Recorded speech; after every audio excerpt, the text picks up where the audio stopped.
हमारा यूनिवर्स कुछ ऐसा दिखेगा अगर आप इसे ऐसी डिवाइस से देखो जो माइक्रोवेव बैकग्राउंड रेडिएशन को डिटेक्ट कर सके। इसमें ये ब्लू कलर ठंडी जगहों को दिखाता है और ये ऑरेंज कलर गर्म जगहों को। पर यहाँ पे ये अजीब सी लाइन क्या है? तो साइंटिस्ट्स इसे एक्सिस ऑफ इविल कहते हैं, जिसे 2005 में सैटेलाइट इमेजेस में नोटिस किया गया था और तब से लेके अब तक ये साइंटिस्टों के लिए एक बुरा सपना बन चुकी है। कुछ साइंटिस्ट कहते हैं कि एक्सिस ऑफ इविल एग्जिस्ट ही नहीं करती है, जबकि बाकियों का कहना है कि ये हमारी स्पेस के बारे में जो कुछ भी हम जानते हैं सारी नॉलेज को चेंज कर देगी। तो इस वीडियो में हम जानेंगे कि यूनिवर्स का सेंटर कहाँ है, साइंटिस्ट इविल ऑफ एक्सिस से इतना क्यों डरते हैं और कैसे एक्सिस ऑफ इविल यूनिवर्स के सेंटर से रिलेटेड है। तो अगर इस इमेज को दोबारा देखें तो हमें इसमें क्या दिखता है? स्टार या गैलेक्सीज?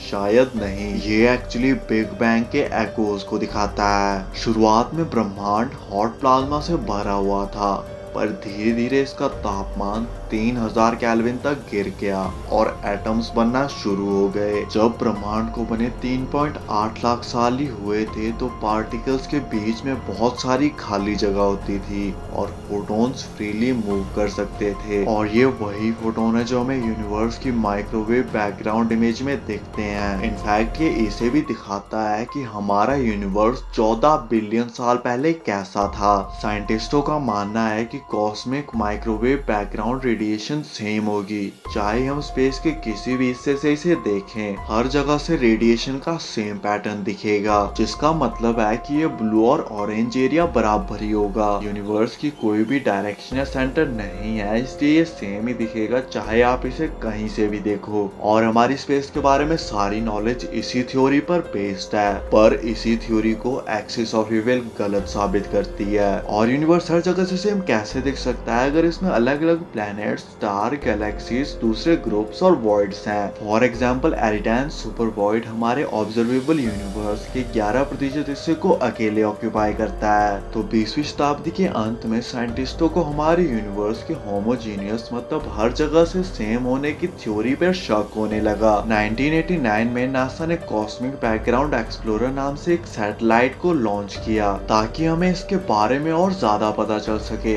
पर इसके सभी इंस्ट्रूमेंट इनफ पावरफुल नहीं थे। पर फिर भी इसने जो भी डाटा कलेक्ट किया उसने साइंटिस्टों के शक को और भी ज्यादा बढ़ा दिया। पर साइंटिस्टों को और प्रूफ चाहिए थे, इसलिए 2001 में इसे मॉडर्न प्रोब से रिप्लेस कर दिया गया, जिसका नाम था WMAP। इसमें हमें क्लियर इमेजेस मिली और ये भी पता चला कि यूनिवर्स होमोजीनियस नहीं है और इसका पैटर्न अलग अलग जगहों पे अलग अलग हो सकता है। और ये भी पता चला कि रैलिक रेडिएशन में इनहोमोजेनिटीज और डेविएशंस हैं, जो कि एक इनविजिबल लाइन में आती हैं, और इसे ही बाद में एक्सिस ऑफ इविल नाम दिया गया। पर इस प्रोब ने भी इनफ डाटा नहीं दिया और साइंटिस्ट इसे भी सिर्फ एक मिस्टेक मानने लगे, जिसके बाद एक और मिशन की जरूरत पड़ी ताकि इसे प्रूव किया जा सके। और 2009 में यूरोपियन स्पेस एजेंसी ने एक और स्पेसक्राफ्ट लॉन्च किया जिसका नाम था प्लैंक टेलीस्कोप। इसमें 2 रिसीवर्स थे, जिनमें से एक लो फ्रीक्वेंसी का था और दूसरा हाई फ्रीक्वेंसी का, और इसने और भी ज्यादा क्लियर फोटोज भेजी, जिसके डाटा को 4 साल बाद 2013 में पहली बार एनालाइज किया गया और इसमें पता चला कि एक्सिस ऑफ इविल वहीं पर थी।